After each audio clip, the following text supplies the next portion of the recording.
ರೀ, ಏನಂದ್ರು ಡಾಕ್ಟ್ರು? ಮನೆಗೆ ಹೋಗ್ಬೋದು ಅಂತ ಹೇಳಿದ್ರಾ? ಹಾಂ ಹಾಂ ಹೇಳಿದ್ರು. ಅಂದರೆ ಇನ್ನೊಂದೆರಡು ದಿನ ಇರ್ಲಿ ಪರವಾಗಿಲ್ಲ ಅಂತ ಅಂದರು. ಇಲ್ಲ ಇಲ್ಲ ಮನೆಯಲ್ಲೇ ಚೆನ್ನಾಗಿ ನೋಡ್ಕೋತೀವಿ ಅಂತ ಹೇಳಿದ್ದಕ್ಕೆ ಸರಿ ಆಯಿತು ಕರ್ಕೊಂಡೋಗಿ ಅಂತ ಹೇಳಿದ್ದಾರೆ. ಇವಾಗ ಡಿಸ್ಚಾರ್ಜ್ ಮಾಡ್ತಾರಂತೆ. ಅದೆಲ್ಲ ಫಾರ್ಮಾಲಿಟೀಸ್ ಎಲ್ಲ ಇದೆ, ಅದೇನೇನೋ ಮಾಡಬೇಕು ಅಂತ ಅಂದರು. ಸರಿ ಆಯ್ತು, ಅದೆಲ್ಲ ಮುಗಿಸ್ಕೊಡಿ, ನಾವು ಇವತ್ತು ಸಾಯಂಕಾಲನೇ ಹೊರಡ್ತೀವಿ ಅಂತ ಹೇಳಿದ್ದೀನಿ. ಏನಾದರೂ ಇತ್ತು ಅಂತ ಅಂದರೆ ಚೆಕಪ್ಗೆ ಬನ್ನಿ ಅಂತ ಹೇಳಿದ್ದಾರೆ. ಹೌದಾ, ಸರಿ ರೀ, ಆಯಿತು. ನನಗಂತೂ ಇಲ್ಲಿ ಏನೋ ಒಂದು ರೀತಿ ಹಾಸ್ಪಿಟಲಲ್ಲಿದ್ದರೆ ಒಂಥರ ನೆಗೆಟಿವ್ ವೈಬ್ಸ್ ಕಂಡ್ರೆ ಬೇಜಾರಾಗ್ತಾ ಇರುತ್ತೆ. ಯಾವಾಗ ಮನೆಗೆ ಹೋಗ್ತೀನೋ ಅಂತ ಸಿಕ್ಕಾಬಟ್ಟೆ ಅನ್ನಿಸ್ತಾ ಇತ್ತು. ನಾನು ಅಮ್ಮಂಗೆ ಅದನ್ನೇ ಹೇಳ್ತಾ ಇದ್ದೆ, ಅಮ್ಮ ಪ್ಲೀಸ್ ಅಮ್ಮ ಕರ್ಕೊಂಡೋಗಿ ನನ್ನ ಮನೆಗೆ ಅಂತ. ಆಯ್ತಲ್ಲ, ರೋಗಿ ಬಯಸಿದ್ದು ಹಾಲು ಅನ್ನ, ವೈದ್ಯ ಹೇಳಿದ್ದು ಹಾಲು ಅನ್ನ ಅನ್ನೋ ಥರ ಆಯಿತು. ಸರಿ ಆಯಿತು, ನೋಡ್ತೀನಿ ಅದೇನು ಫಾರ್ಮಾಲಿಟೀಸ್ ಇದೆ ಎಲ್ಲ ಮುಗಿಸ್ಬಿಟ್ಟು ನಾನು ಡಿಸ್ಚಾರ್ಜ್ ಮಾಡೋದಕ್ಕೆಲ್ಲ ರೆಡಿ ಮಾಡಿಸಿ ಬರ್ತೀನಿ. ಹಾಂ ಹ್ಞೂ ಸರಿ ರೀ, ಆಯಿತು. ಶಾಂತ, ಈಗ ತಾನೇ ಸ್ವಾಮಿ ಫೋನ್ ಮಾಡಿದ್ದ. ಸ್ವಾಮಿನೂ ರಮ್ಯನೂ ಬತ್ತವ್ರಂತೆ ಮಗಿನ ನೋಡೋಕ್ಕೆ. ಹೌದಾ, ಎಲ್ಲಿದ್ದಾರಂತೆ? ಇನ್ನೂ ಊರಲ್ಲೇ ಅವರೇ, ಈಗ ಹೊರಡ್ತವ್ರಂತೆ. ಅದನ್ನೇ ಹೇಳಕ್ಕೆ ಫೋನ್ ಮಾಡಿದ್ರು. ಈಗ ಹೊರಡ್ತಾ ಇದೀವಿ ಕಣಪ್ಪ, ಬರ್ತೀವಿ, ಬೈಕಲ್ಲೇ ಬರ್ತೀವಿ ಇಬ್ರು ಅಂತ. ರೀ, ನೀವಾದ್ರೂ ಹೇಳ್ಬೇಕು ತಾನೇ, ಈ ದೂರ ಪಾರ ಜರ್ನಿಲಿ ಬೈಕ್ ಎಲ್ಲ ತರಬೇಡಿ ಅಂತ ಹೇಳ್ಬೇಕಾಗಿತ್ತು.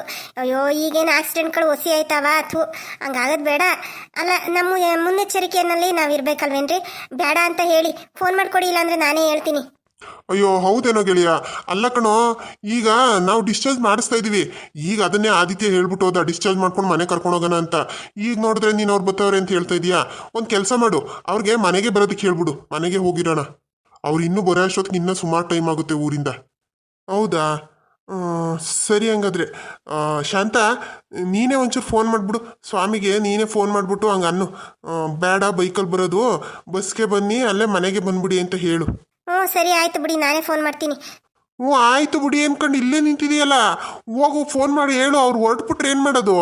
ಅಯ್ಯೋ, ಎಲ್ಲ ಕುದುರೆ ಮೇಲೆ ನಿಂತಿರ್ತೀರಾ, ಆಗ್ಲೇ ಹೇಳ್ಬೇಕು ತಾನೇ ನೀವು. ಅಯ್ಯೋ ದೇವ್ರೆ, ತಡ್ರಿ ಮಾಡ್ತೀನಿ. ಅತ್ತೆ ಪಾಪು ನನ್ನೇ ನೋಡ್ತಾ ಇದೆ. ಗೀತಾ, ಕೊಡಮ್ಮ ಇಲ್ಲಿ ಮಗುನ ಎತ್ಕೊಳ್ಳೋಣ. ಸರಿ ಮಾವ. ಇಲ್ಲಿ ನೋಡೋ ಗೆಳೆಯ, ನನ್ನ ಮೊಮ್ಮಗಳನ್ನ ಹೆಂಗ್ ಕಣ್ಣು ಪಿಳಿ ಪಿಳಿ ಪಿಳಿ ಪಿಳಿ ಅಂತ ಬಿಟ್ಕೊಂಡು ನೋಡ್ತಾ ಇದ್ದಾಳೆ ಅಂತ.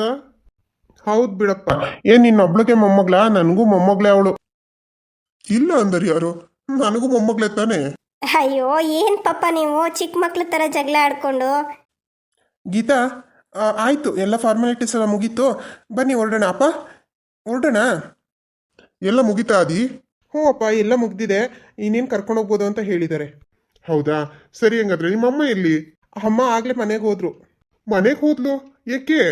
ಅಲ್ಲ, ಗೀತನ್ ಜೊತೆ ಇರ್ಬೇಕು ತಾನೇ. ಇಡ್ಲಿ ಬಿಡಿ ಮಾವ, ಪರವಾಗಿಲ್ಲ. ಇಲ್ಲಿ ದೀಪ್ತಿ ಇದ್ದಾಳೆ, ಅಮ್ಮ ಇದ್ದಾರೆ, ನೀವೆಲ್ಲ ಇದ್ದೀರಲ್ಲ. ಇಲ್ಲಿ ಇನ್ನೇನು ಕೆಲಸ ಇತ್ತು ಪಪ್ಪ, ಅದಕ್ಕೆ ಮನೇಲಿ ಸ್ವಲ್ಪ ಮಗುನ ಇವಾಗ ಮನೆಗೆ ಕರ್ಕೊಳ್ಬೇಕಾದ್ರೆ, ಮೊದಲನೇ ಸರಿ ಮಗು ಮನೆಗೆ ಬರಬೇಕಾದ್ರೆ ಸ್ವಲ್ಪ ಆರತಿ ಗೀರ್ತಿ ಮಾಡಬೇಕು, ಅದಕ್ಕೆಲ್ಲ ರೆಡಿ ಮಾಡ್ಕೊತಿರ್ತೀನಿ ಕಣಪ್ಪ, ನೀನು ಕರ್ಕೊಂಡು ಬಂದ್ಬಿಡು ಅಂತ ಹೇಳ್ಬಿಟ್ಟು ಹೋಯ್ತು ಅಮ್ಮ. ಹೌದಾ, ಸರಿ ಆಯ್ತು. ಸರಿ ಹಂಗಾದ್ರೆ ಹೊರಡೋಣ. ಏನ್ರಿ ಇದು, ಇಷ್ಟೊಂದೆಲ್ಲ ಡೆಕೋರೇಷನ್ ಮಾಡಿಸಿದ್ದೀರಾ? ನನ್ನ ಮನೆಗೆ ನನ್ನ ಮಗಳು ಮೊದಲನೇ ಸರಿ ಬರ್ತಿದ್ದಾಳೆ, ನಾನು ಇಷ್ಟು ಮಾಡೋದಿಲ್ವಾ? ನಮ್ಮ ಮನೆ ಮಹಾಲಕ್ಷ್ಮಿ ಅವಳು, ಅವಳಿಗೋಸ್ಕರ ನಾನು ಇನ್ನೂ ಏನೇನೋ ಪ್ಲ್ಯಾನ್ ಮಾಡ್ಕೊಂಡಿದ್ದೆ, ಆದರೆ ಸಡನ್ನಾಗಿ ಮಾಡಿದ್ರಿಂದ ಸ್ವಲ್ಪ ಕಮ್ಮಿ ಅಂತ ಅನ್ನಿಸ್ತಾ ಇದೆ ನನಗೆ. ಏನು, ಇದು ಕಮ್ಮಿನಾ ನಿಮಗೆ? ಅಯ್ಯೋ ದೇವ್ರೆ, ನಿಜವಾಗ್ಲೂ ನನಗೆ ತುಂಬ ಖುಷಿ ಆಗ್ತಾ ಇದೆ ರೀ. ನೀನು ಖುಷಿ ಆಗ್ತಾ ಇದೆ ಅಲ್ವಾ? ನೀನು ಖುಷಿಯಾಗಲಿ ಅಂತಲೇ ಇಷ್ಟೆಲ್ಲ ಮಾಡಿದ್ದು. ನೀನು ಡೆಲಿವರಿ ಪೇಯ್ನಲ್ಲಿ ನೀನು ಒದ್ದಾಡ್ತಿದ್ದಲ್ಲ ಗೀತಾ, ನಿಜವಾಗ್ಲೂ ಹೇಳ್ತೀನಿ, ನನಗೆ ಜೀವದಲ್ಲಿ ಜೀವ ಇರಲಿಲ್ಲ ಕಣೆ. ಏನಪ್ಪ ಇದು, ಇಷ್ಟೊಂದು ಒದ್ದಾಡ್ತಿದ್ದಾಳೆ, ಏನೋ ಒಂಥರ ಭಯ. ನನಗೆ ಅದನ್ನು ಎಕ್ಸ್ಪ್ಲೈನ್ ಮಾಡೋದಕ್ಕೂ ಆಗಲ್ಲ. ನಾನು ನಿನ್ನ ಜೊತೆ ಒದ್ದಾಡ್ಬಿಟ್ಟೆ, ಅದಕ್ಕೆ ನಿನಗೋಸ್ಕರ ಇದೆಲ್ಲ ಸ್ಪೆಷಲ್ಲಾಗಿ ನಾನೇ ಅರೇಂಜ್ ಮಾಡಿಸಿರೋದು. ಬಾ, ಇನ್ನೂ ಒಳಗಡೆ ಇನ್ನೂ ಸರ್ಪ್ರೈಸ್ಗಳು ತುಂಬ ಇದ್ದಾವೆ. ಅದಕ್ಕೆ ಇರಿ, ಆರತಿ ತೊಗೊಂಬರ್ತೀನಿ. ಆರತಿ ಮಾಡಿಬಿಟ್ಟು ಒಳಗಡೆ ಕರ್ಕೊಂಡು ಹೋಗ್ತೀನಿ. ಮಮ್ಮಿ ನಾನು ಅತ್ತೆ ಜೊತೆನೇ ನಿಂತ್ಕೋತೀನಿ. ಬಾ ಬಂಗಾರ, ನೀನು ಬರವಾ? ಹಾಂ ಸರಿ ಆಯಿತು, ಇರಿ ಆರತಿ ತೊಗೊಂಬರ್ತೀನಿ. ಬಾರೋ ಗೆಳೆಯ, ನಾವಿಬ್ರು ಒಳಗಡೆ ಇರೋಣ.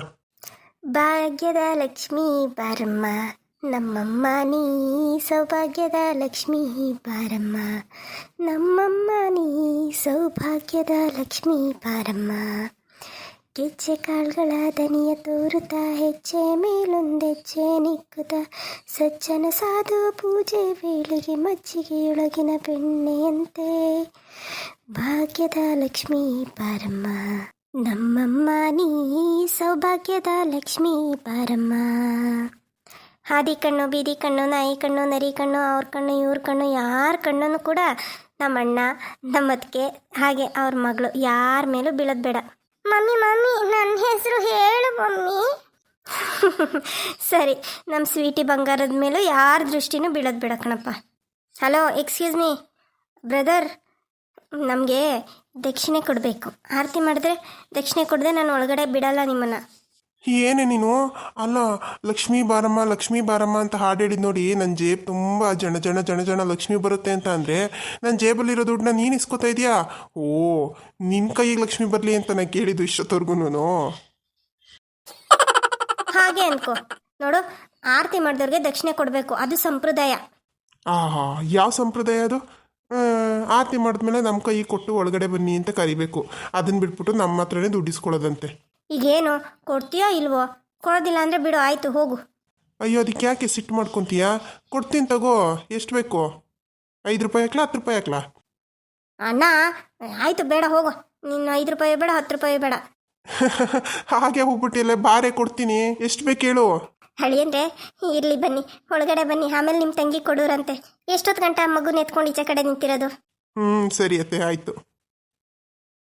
ನಡಿ ಗೀತಾ. ರೀ, ಈ ಹೂವೆಲ್ಲ ನೋಡ್ತಾ ಇದೆ, ತುಣಿಯೋದಿಕ್ಕೆ ಮನ್ಸು ಬರ್ತಾ ಇಲ್ಲ ರೀ. ಎಷ್ಟು ಚೆನ್ನಾಗಿ ಮಾಡಿದ್ದೀರಾ, ಎಲ್ಲ ಹಾರ್ಟ್ ಶೇಪ್ ಎಲ್ಲ ಹಾಕಿಸಿ. ಅದು ನಿನಗೋಸ್ಕರನೇ ಮಾಡಿರೋದು ನೋಡು. ನೀನು ಹೆಜ್ಜೆ ನೆಲದ ಮೇಲೆ ಇಡಬಾರ್ದು ಅಂತ ಆ ಹೂವಿನ ಮೇಲೆ ನಡ್ಕೊಂಡು ಹಾಗೆ ನಡಿ ಒಳಗಡೆ. ನಿಜವಾಗ್ಲೂ ಗೀತಾ, ನೀನು ತುಂಬ ಅದೃಷ್ಟ ಮಾಡಿದೀಯ ಕಣಮ್ಮ. ನಿಮ್ಮ ಮನೆಯವರೆಲ್ಲ ಎಷ್ಟು ಪ್ರೀತಿಯಿಂದ ನೋಡ್ಕೋತಿದ್ದಾರೆ. ನೀನು ನಮ್ಮ ಮನೆಯಲ್ಲಿದ್ರೂ ಇಷ್ಟೊಂದು ಅರೇಂಜ್ಮೆಂಟ್ ನಾವು ಮಾಡೋದಕ್ಕಾಗ್ತಿರ್ಲಿಲ್ಲ. ಅಲ್ಲ, ಮಾಡೋಕ್ಕಾಗ್ತಿರ್ಲಿಲ್ಲ ಅನ್ನೋದಕ್ಕಿಂತ ನಮ್ಮ ಕಡೆ ಯಾರೂ ಇಂಥದ್ದೆಲ್ಲ ಮಾಡೋದಿಲ್ಲ, ನಿನಗೆ ಗೊತ್ತಲ್ವಾ. ಏನೋ ಚೆನ್ನಾಗಿರು ಮಗಳೇ. ಕೊಡಿಲಿ ಮಗುನ, ನಾನು ಇಟ್ಕೋತೀನಿ, ನೀನು ಆರಾಮಾಗಿ ನಿಧಾನಕ್ಕೆ ಬಾ. ಇಷ್ಟೇ ಅಲ್ಲ ಅದಕ್ಕೆ, ನೀವು ಇನ್ನೂ ರೂಮ್ಗೆ ಹೋಗಿ ನೋಡಬೇಕು. ಅಬ್ಬಬ್ಬಬ್ಬಬ್ಬಬ್ಬ, ನಿಮ್ಮ ಫಸ್ಟ್ ನೈಟಲ್ಲೂ ಹಂಗೆ ರೆಡಿ ಮಾಡಿಸಿದ್ನೋ ಇಲ್ವೋ ನಮ್ಮ ಅಣ್ಣ, ಅಷ್ಟು ಚೆನ್ನಾಗಿ ಡೆಕೋರೇಷನ್ ಮಾಡಿದ್ದಾನೆ. ನೋಡಿ ನೋಡಿ, ನಿಮ್ಮ ಮಗಳು ಬರ್ತಿದ್ದಂಗೆನೇ ನಿಮ್ಮ ಮೇಲೆ ಪ್ರೀತಿ ಕಮ್ಮಿ ಆಗಿಬಿಟ್ಟಿದೆ. ನಿಮ್ಮ ಮಗಳ ಮೇಲೆ ಪ್ರೀತಿ ಉಕ್ಕಿ ಉಕ್ಕಿ ಹರಿತಾ ಇದೆ. ಲೇ ಲೇ ಲೇ ಲೇ ಲೇ ನೀನೇನು ತಂಗಿ ಏನೇ ನೀನು? ಅಲ್ಲ ಕಣೆ, ಅಣ್ಣನ ಸಂಸಾರನ ಹಾಳು ಮಾಡಕ್ಕೆ ನಿಂತಿದೆಯಲ್ಲೇ. ನನ್ನ ಹೆಂಡತಿಗೆ ಅನ್ನಿಸ್ತಿರೋದೆಲ್ಲನೂ ನೀನೇ ಹೇಳಿಕೊಟ್ಟು ಅವಳ ತಲೆನಲ್ಲಿ ಏನೇನೋ ತುಂಬಿ ನನ್ನ ಜೊತೆ ಜಗಳ ಮಾಡೋ ಥರ ಮಾಡ್ತಾ ಇದೀಯ ನೋಡು. ಅಗಳಪ್ಪ, ನಾನೇನಪ್ಪ ಅಂದೆ ಅನ್ಬಾರ್ದು. ಅಲ್ಲ, ನೀನು ಮಾಡಿರೋದನ್ನೇ ನಾನು ಹೇಳ್ತಿರೋದು, ನಾನೇನಾದ್ರು ಸುಳ್ಳು ಹೇಳ್ತಾ ಇದ್ದೀನಾ? ಮಗಳು ಬರ್ತಿದ್ದಾಳೆ ಅಂತಿದ್ದಂಗೆ ಏನು ಡೆಕೋರೇಷನ್ ಮಾಡೋರಿಗೆಲ್ಲ ಹೇಳಿದ್ದು, ಎಲ್ಲ ರೆಡಿ ಮಾಡಿಸಿದ್ದು. ನಾನು ಹೇಳ್ತಿರೋದು ನಿಜನಾ ಸುಳ್ಳು? ಅದಕ್ಕೆ ನೀವೇ ಹೇಳಿ. ನಾನು ಯಾವತ್ತಿದ್ರೂ ದೀಪ್ತಿ ಪರನೇನೆ. ಹೌದು ರೀ, ಅವಳು ಹೇಳಿದ್ರಲ್ಲಿ ತಪ್ಪೇನಿದೆ? ಅಲ್ಲ ನೋಡಿ, ಮಗಳು ಬರ್ತಿದ್ದಾಳೆ ಅಂತ ಹೇಳಿ ಎಷ್ಟೆಲ್ಲ ಡೆಕೋರೇಷನ್ ಮಾಡಿಸಿದ್ದೀರಾ ನೀವು. ಅದಕ್ಕೆ ಹೇಳಿದ್ದಾಳೆ ಅವಳು. ಸರಿ ಆಯಿತು ಬಿಡಿ, ಈಗ ಬನ್ನಿ ಒಳಗಡೆ ಹೋಗೋಣ. ದೀಪ್ತಿ, ಇರಲಿ, ನಾನು ನಿನ್ನ ಆಮೇಲೆ ವಿಚಾರಿಸ್ಕೋತೀನಿ.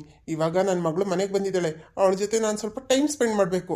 ಅದೆಲ್ಲ ಆದಮೇಲೆ ಆಮೇಲೆ ನಿನ್ನ ಹತ್ರ ಬರ್ತೀನಿ. ಲೊಟ್ಟೆ ಮಾಮ ಜಿಟ್ಟು, ನೀನು ಬಂದ್ಬಿಟ್ರೆ ನಿನ್ನ ನೋಡಿ ಹೆದರ್ಕೊಳ್ಳೋರು ಯಾರೂ ಇಲ್ಲಪ್ಪ ಇಲ್ಲಿ. ಸರಿ ನಡಿ, ಇಲ್ಲೇ ನಿಂತಿದ್ರೆ ಇನ್ನು ಅಮ್ಮ ಸುಮ್ಮನೆ ಬೈತಾರೆ ನಮಗೆ. ನಡಿ ಒಳಗಡೆ ಹೋಗೋಣ.